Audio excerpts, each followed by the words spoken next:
came in the room so that you know we're not broadcasting. We have to wait any.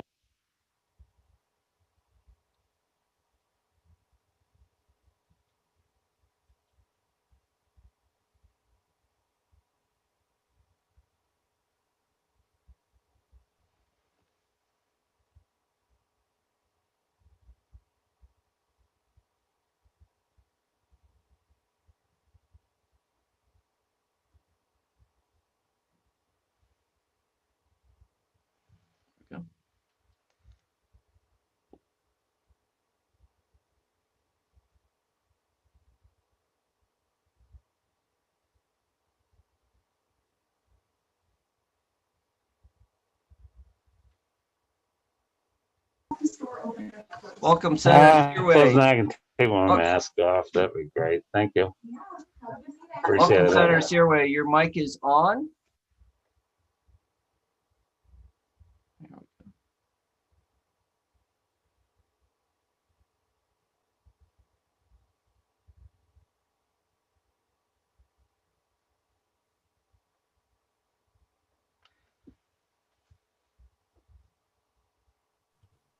It appears Senator Searway's access to Zoom is just frozen. So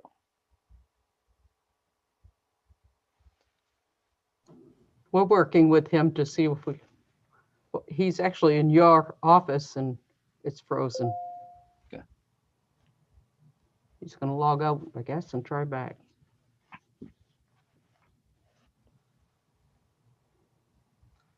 So at this point, I'm going to ask Mr. Seneff if you could go ahead with the orientation. This is recorded. So we have a presentation on which is a standard practice for all committees in terms of orientation of content. And I'll ask you to go ahead. Good morning, everybody, and thank you for your patience with these technical issues. Hopefully things will get smoother over time. My name is Samuel Seneff. I am one of the analysts with the Office of Policy and Legal Analysis here in the state legislature.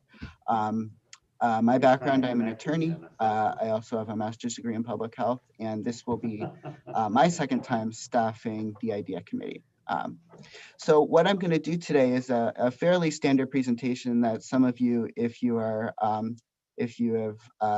this is not your first time in the legislature, have seen some of this before. So bear with me as I go through this. It might be a little boring for you, but for others, hopefully this will provide a good orientation to some of the basics of how committee work goes.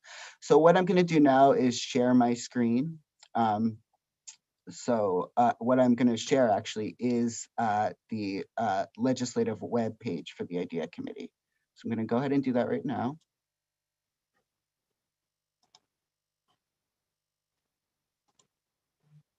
All right. Senator, can you see the screen of the web page?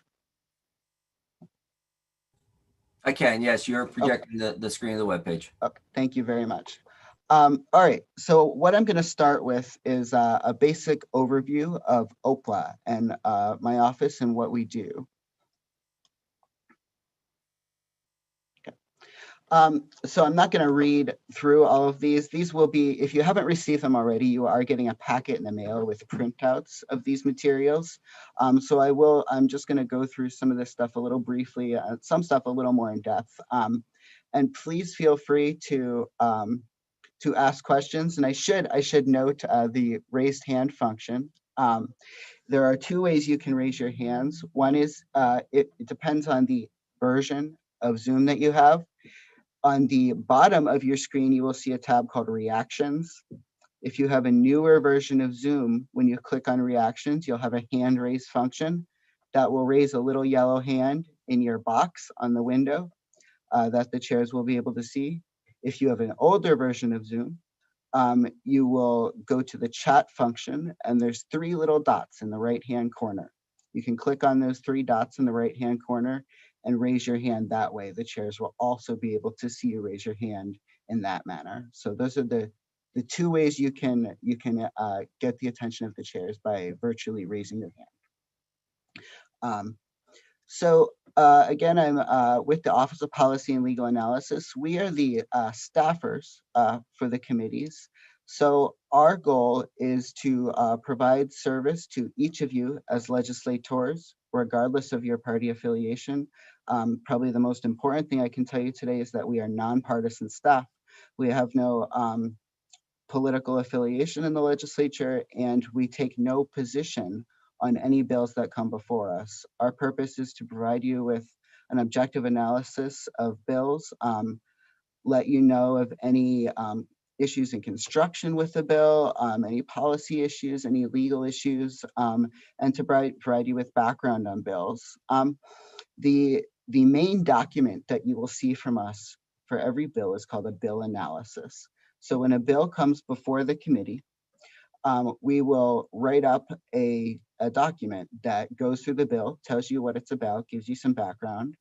If the committee has considered a similar issue in the past, we will give you background on those prior bills and what the outcome of those bills were. We'll let you know, for example, if other states have done similar work and what the outcome of that work has been. And we'll also answer any questions that you may have. So many times during public hearing, an issue might come up for you. And you might say during public hearing, if our analyst could get us information on this topic for the work session, that would be helpful. So that is absolutely something we do.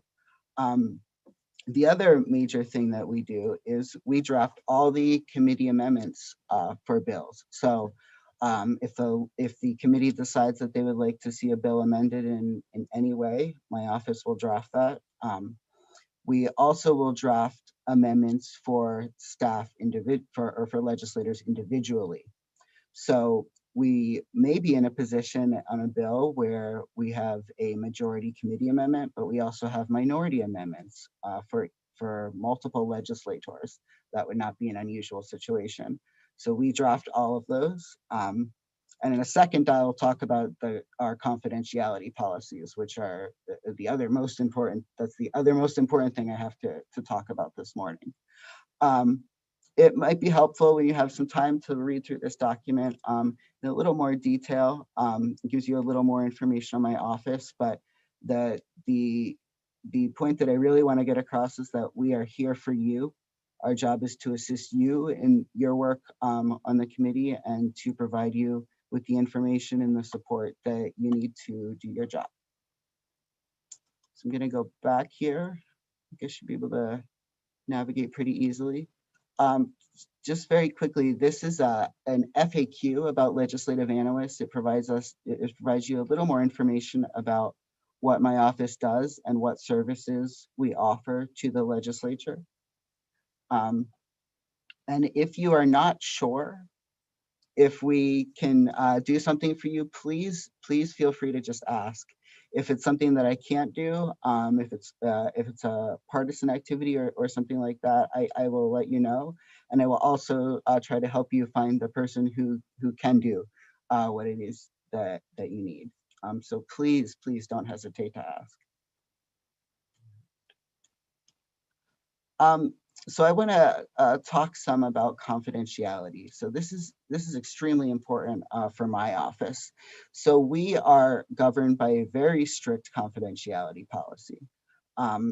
If you ask us to draft a bill, if you want to talk to us about a bill, any kind of communication between you and legislative nonpartisan staff is confidential. So if you come and say, hey, would you draft an amendment on this bill, but I don't really want anybody else to know about it yet. I want to hold it back for a little bit. That is absolutely fine. That happens all the time. I could be in a position where I am drafting minority amendments for 6 people on this committee. And I would not tell any other legislator about any of those amendments. I'll draft them all independently. And that is absolutely fine. That is part of the work of my office. And just to reiterate, we are nonpartisan. We don't take positions on bills, and we are here to help you. regardless of your party affiliation. Documents, in addition to communications, documents themselves are treated as confidential. That they are confidential documents until one of two things happens. So if something is distributed in committee, if you have an amendment, for example, that is distributed in committee on mic, that document is then public. Or when the session is over, the bills become, the documents become public. So one of those two things happens. Until then, they are considered confidential according to state law. I might pause here to ask if anybody has any questions before I plow ahead. Sam, Hi, Representative Sam, can you hear Oscar. me? I can, Yeah. yes. Okay. Just remind me, you brought up a good point about you might be working on an amendment for one member, and you might also be preparing work for others. Is the fact that there are multiple amendments being, kind of put together, is that something that we usually know, or is that confidential too? It's up to whoever whoever is asked me to draft the amendment. So the sponsor, it's totally up to the sponsor of the amendment. So if you say, I actually do want so-and-so to know about this, or I want the whole committee to know about this, that's fine. If you would prefer that they not know about it, that is also fine. My default will always be confidentiality. Unless you tell me otherwise, I will treat a document or a communication as confidential. Okay, so in other words, there could be, I don't necessarily prefer the word competing issues going on at the same time, but that's really what it would be. Yes. Okay, So yes, I Okay. could be drafting diametrically opposed amendments at the same right. time. You got to the heart of it. Thank you. Does anyone else have questions, or if you can practice with the hand raising, that might be, we'll get used to that function as well.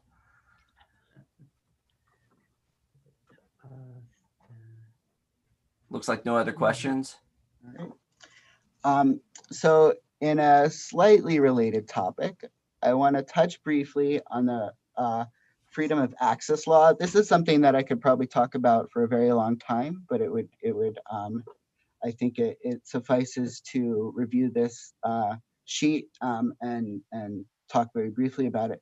So the freedom of access law provides that it is the intent that legislative actions be done openly. This is the reason that these meetings are being Zoomed on YouTube.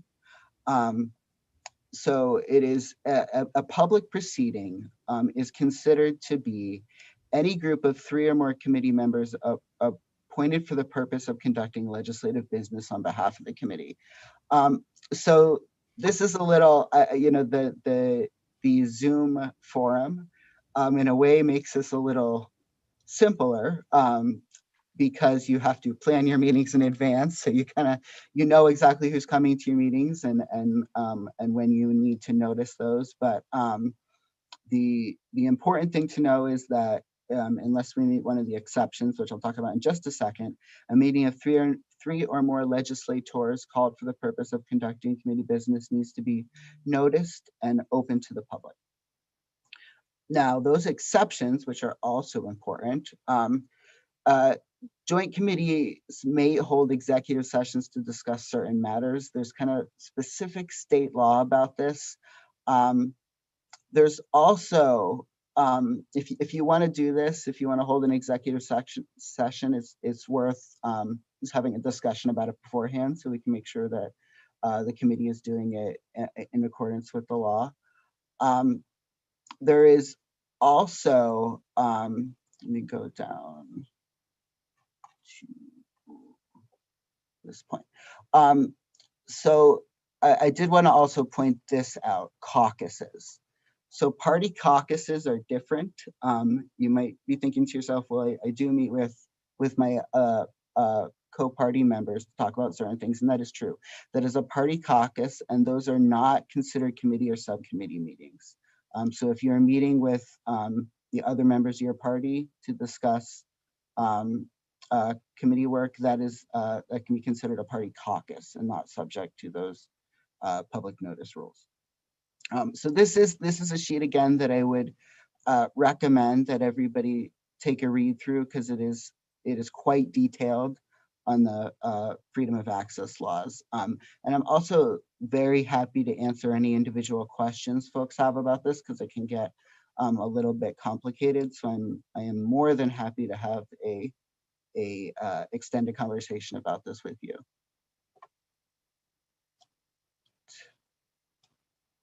Go back here. Now I'm gonna talk a little bit about the flow of legislation through committee. To some of you, this is old hat. To others, this might be a helpful document to look at. This is something that might be worth actually printing out and having handy, because it walks you through the progression of a bill through the legislature. So just briefly, a bill is printed, and then what the next thing that happens is the bill is referred to committee. That is what is happening now.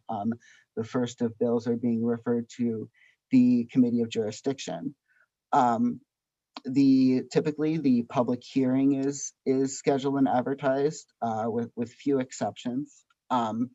We have a 2-week advertising window. So the first bills that this committee will hear will be in 2 weeks after that notice window has occurred. The public hearing will be held. Obviously, typically that is done in a committee hearing room. This year, public hearing sessions will be held over Zoom. And the manner in which those will be done, it's through a slightly different Zoom format. It is in a format that is, it's called a webinar format. So folks are let in individually by the chairs or in small groups. So we do have a plan. We have practiced this. We are ready to conduct these Zoom public hearings. There may be some glitches as we go, but rest assured that we have worked hard on trying to make this as seamless as possible for folks, and to make sure that the public does have the access to the public hearings. After the public hearings are held, typically a work session is held, and the work session is where sort of the talking through, the question answering, the arguing sometimes on a bill is done. So that is where the real work of figuring out what the committee wants to do with the bill, that's where that happens. Work sessions are sometimes very short on a very simple bill. Work sessions can last for multiple work sessions. Sometimes you'll have a very complex bill that you'll have work session and you'll think, there's really some more information we need, or there's an expert that we would like to hear from on this, or we want the opinion of the Attorney General's office, and you might schedule another work session and perhaps another.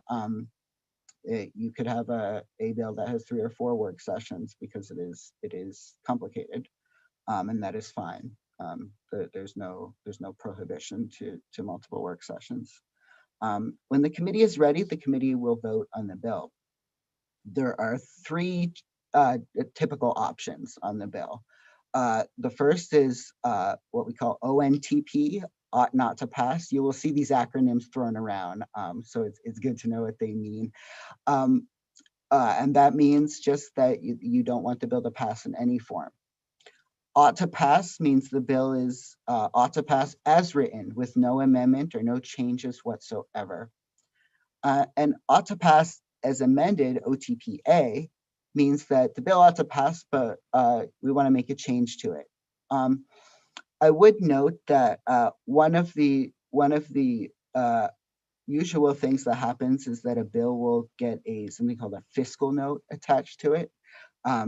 All bills are reviewed for fiscal impact, and so often a bill will have something called a fiscal note attached to it, which is appropriations and allocation section that says this is what this bill is going to cost, or what we project it will cost. And when a bill is put forth with a fiscal note on it, the proper vote is OTPA, ought to pass as amended, because technically that fiscal note is an amendment to the bill. And oftentimes when committees first start going, they forget that fiscal note means an OTPA vote instead of an OTP vote. That's when you'll see me raise my hand in the corner and just remind you of that process. And then once the committee votes, they're analyzed for their fiscal impact, and it's reported out of committee. And then it goes to the full chamber for consideration on the floor.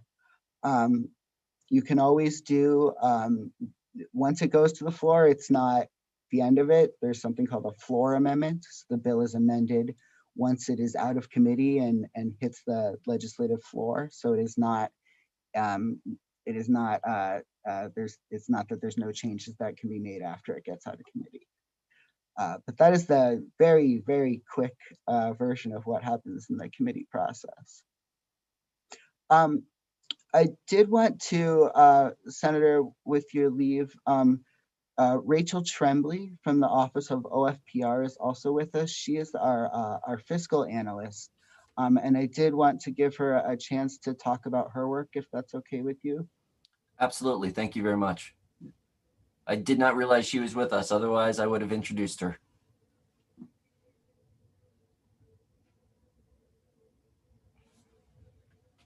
Go ahead. Go ahead. All right. Good morning. Thank you for having me. As Sam said, my name is Rachel Tremblay. I'm a legislative analyst in the Office of Fiscal and Program Review. I've been there for just over 21 years. And prior to that, worked at CMP as an economic analyst for about 20 years. So I know that you have a lot to cover today. So I'm not gonna go through the one pager that you have that's in front of you, but I understand that you'll be getting a copy. I just wanted to kind of introduce you to our office and its functions and services, just briefly. We are also part of the nonpartisan staff and are subject to the same confidentiality requirements that Sam spoke of just a little while ago. So whereas, OPLA covers policy and legal analysis, we really handle the and deal with the fiscal side of things. So our office staffs the Appropriations Committee and the Taxation Committee. We also provide support to the Transportation and the Health and Human Services Committees during budget deliberations, and can also provide fiscal and budget assistance to all committees as they work through the budgets that you'll be actually seeing shortly.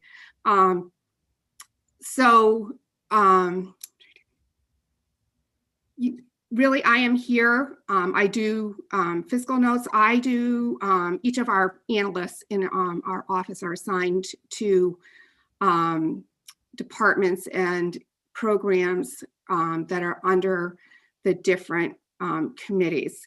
So for myself, besides this committee, I also provide budget and financial assistance to the Education Committee and to the Labor and Housing Committee. And that means that, I am here to help as you work through the budget, as we prepare fiscal notes for the individual bills, as Sam was talking about. And I can help, if you have questions in terms of understanding the fiscal note, any assumptions that were made, why it, what information I am basing that on. Also here, if you would like any historical information on different programs or departments, financial data, revenue data, anything that is really could help you as you do your work this session. So I'm going to stop there. I am available through email, through a Zoom meeting if you'd like to have one, through calls. So whenever you have any questions, please feel free to reach out. Thank you.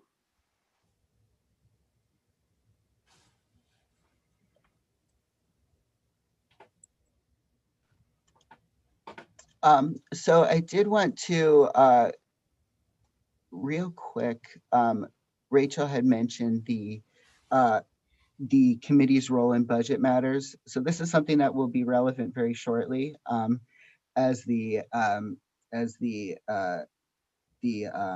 supplemental budget is reviewed by this committee.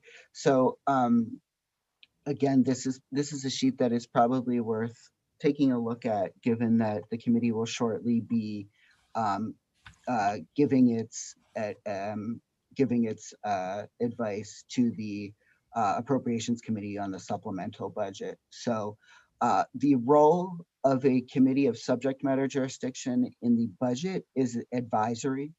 So the committee will review the budget, the relevant language in the budget that relates to the jurisdiction of the committee, will be invited to attend the public hearing on that section of the budget or supplemental budget, and will then vote on various provisions of the budget, and will that information, that vote, and any kind of commentary the committee has on the budget will be provided to the Appropriations Committee for their consideration. So the AFA is not bound by the advice of the Committee of Jurisdiction, but it is taken into consideration by that committee.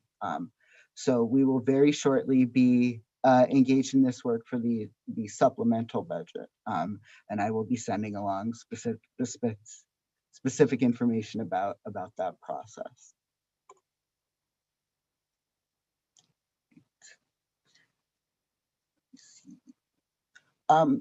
I should mention there's a few other things on this sheet that are useful. I did want to go over carryover bills. So carryover bills are, you will probably hear this talked about at some length. So carryover bills happen when a bill is carried over from typically from the first regular to the second regular session. So there are a number of reasons that a committee may decide not to make not to vote on a bill in the first session. For example, there may be a bill that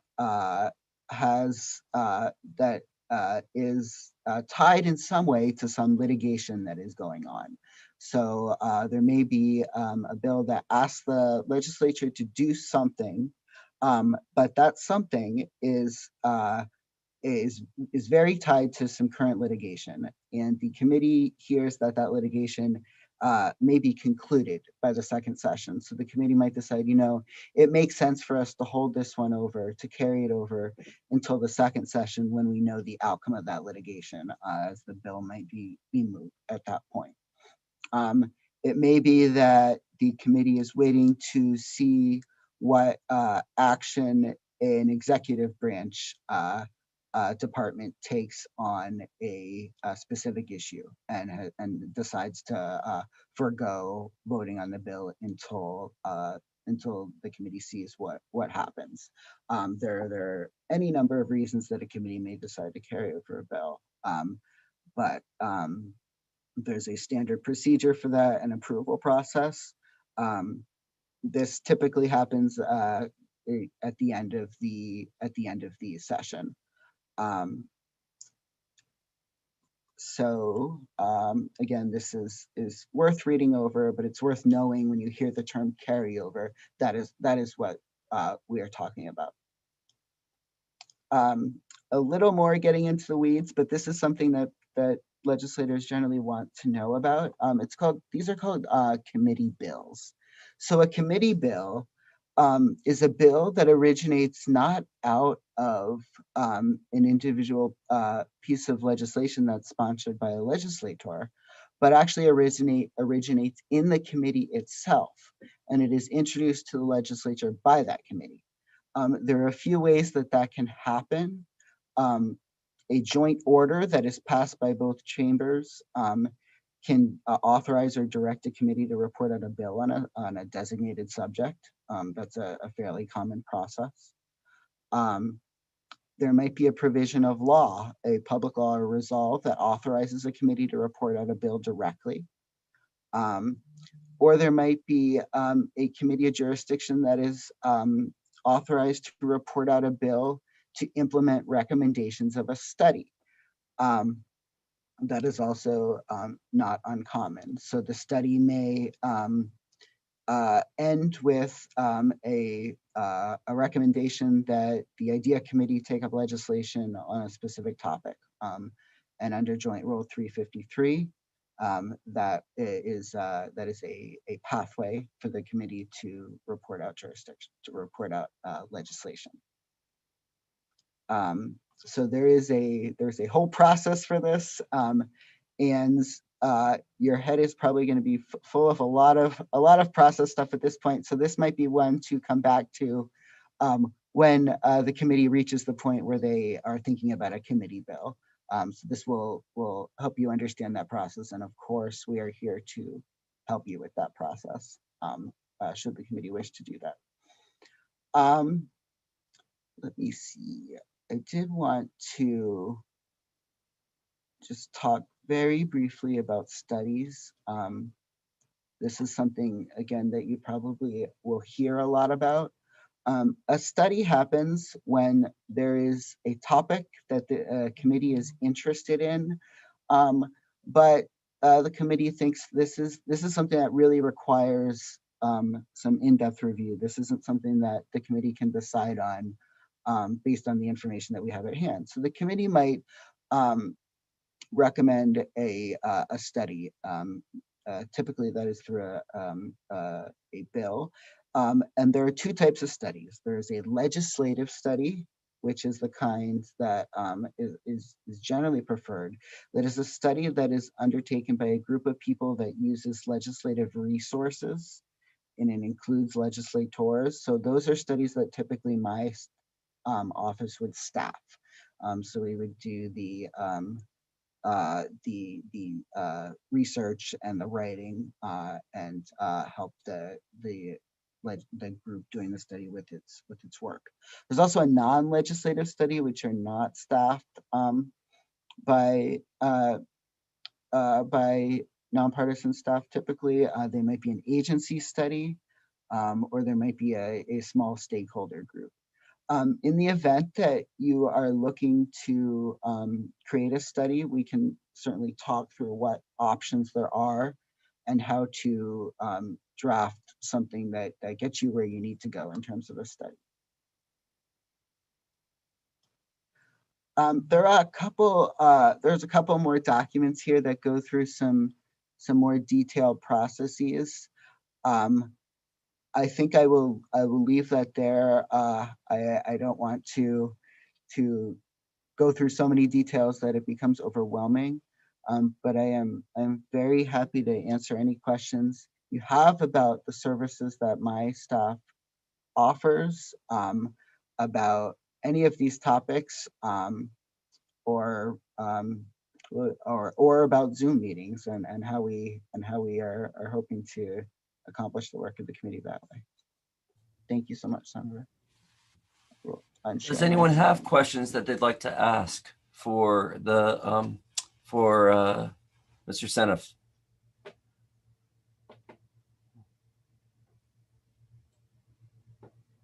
Not looking at any hand raised. I do have a question, and this may not be you. Can you speak through the access to documents as we get into working sessions on LDs? And if possible, to show committee members, this might be if it's out of your direct purview, tell me that. But speak to where members will go to see all of the documents. Absolutely, and that is definitely something I can speak to. So for every bill, we will be posting information for you. So you will see here, each of the committees has a materials page. And let me see if I can get back. Okay. I'm gonna go to. Are you able to see me navigating the site? Okay. Wanted to make sure it was following me. Okay. So right here you will see the committee webpage. And this is your starting point for accessing information on the committee. There's a couple important things here. You will see the schedule for the committee, all public hearings, work sessions, and other meetings of the committee will be posted here. So typically you would see here, you would see public hearing, PH, or work session, WS, and the bill number, the bill name, and the sponsor listed. You will also be able to click on that for a link to the bill itself. So that will all be posted right here with the time of the public hearing or work session. So that's how you can access the bill itself. If you ever have any trouble with that, please email me and I will help you. You will also see here the contact information and names of all the members and staff on the committee. Yeah.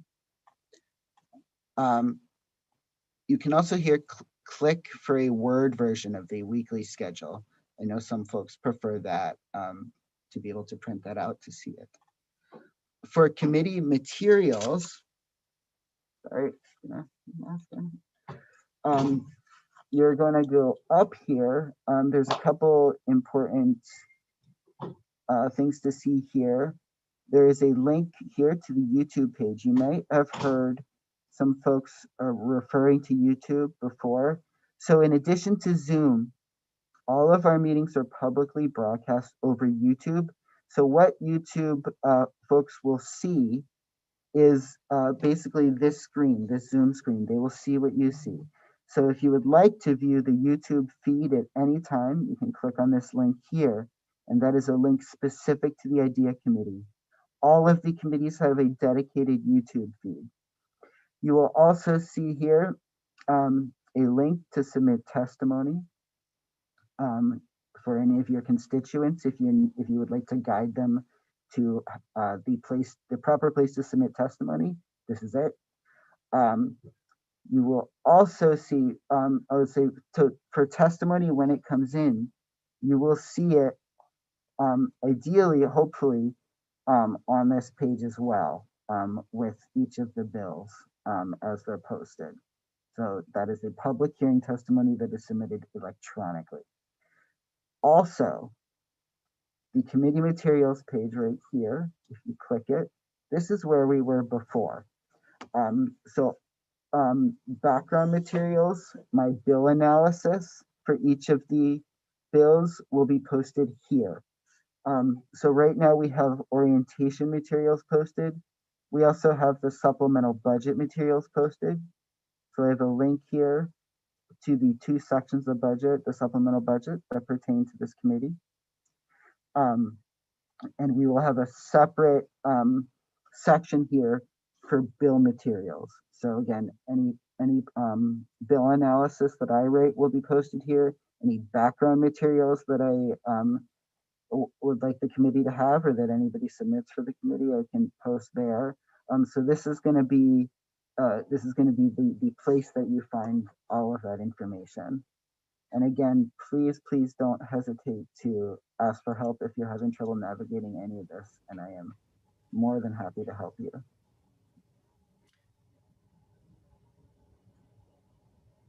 Mr. Seneff, a question for you. Will this also be where testimony will be? Will there be in that section, or will it be two different sections? So the testimony should be here when you click on when the bill is listed. It should fall under there.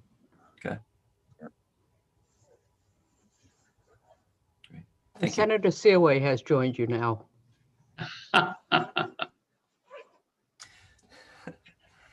Welcome, Senator Searway. Your mic is on. We have done introductions. I'm glad we are recording this. So, but I think you've also been through this orientation many times in the past. So, but it is recorded and some adjustments. We did do introductions. I wonder if you could introduce yourself and your district and the towns in your district, if you wouldn't mind. And I am sorry it has been such a frustrating morning for you. Well, I don't know if it's because of being in that office, because it seems like I didn't have a problem once I got over to the state building. So maybe it's just where it was. I don't know. Wow. So anyway, I'm Senator Scott Searway, and I represent District 16, which represents Waterville, Winslow, Fairfield, Benton, Clinton, and Albion and Unity Township. Welcome. Welcome.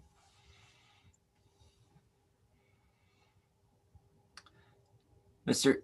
Seneff, do you have any more on your presentation?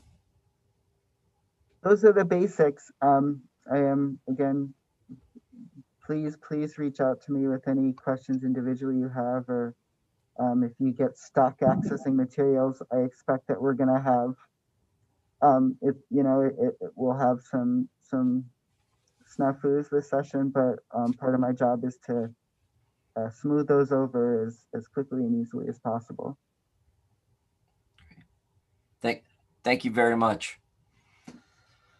So all that was scheduled for this morning was that the orientation from our OPLA analyst and introductions. I also want to I wanted to let you know before we recess, we'll be coming back at 1 o'clock, where we have briefings from our our stakeholders, and that's going to be from the Department of Economic and Community Development, Commissioner Johnson, from the State Workforce Board, Mr. Director Quint, the Maine Chamber of Commerce, Mr. Gilman, and the Maine International Trade Center, Wade Merritt, President, and then Maine Technology Institute, Brian Whitney, Director. And so they are on schedule for, it's more than a meet and greet. They'll be giving us briefings about the efforts that they've been engaged in around economic development. And so we'll have an opportunity to hear from them and a brief opportunity for questions back to them. As you can see, we're figuring out where the technical glitches are, and we'll be diving into those deeply and making sure that we've got everyone has the information, has the technology they need in order to participate fully. So I will leave it at that. And then if I do wear them for a long time, they like. Let's see. I'm going. The squishy ones, they come with a teeny tiny little baby. Our clerk, Ms. Breton, it looks like you were looking to speak. There's some background noise in your room, so we're getting some crosstalk. Were you trying to say something before we go? I just wanted to let you know you're going to use this same link all day, which I didn't realize we had to use, but it's the only way we could hook to the YouTube channel. Mm-hmm. So even while we're on break, the YouTube channel is going to be running nothing. So I just wanted to make sure that everyone clicks right back on this link and you can get in easily for your 1 o'clock. So that also means if you don't leave the meeting, you are projecting for the next 3 hours from your office. Right. So I would highly recommend that you leave the meeting and come back at 1 o'clock. So at this point, we'll adjourn until 1 o'clock. Thank you all very much.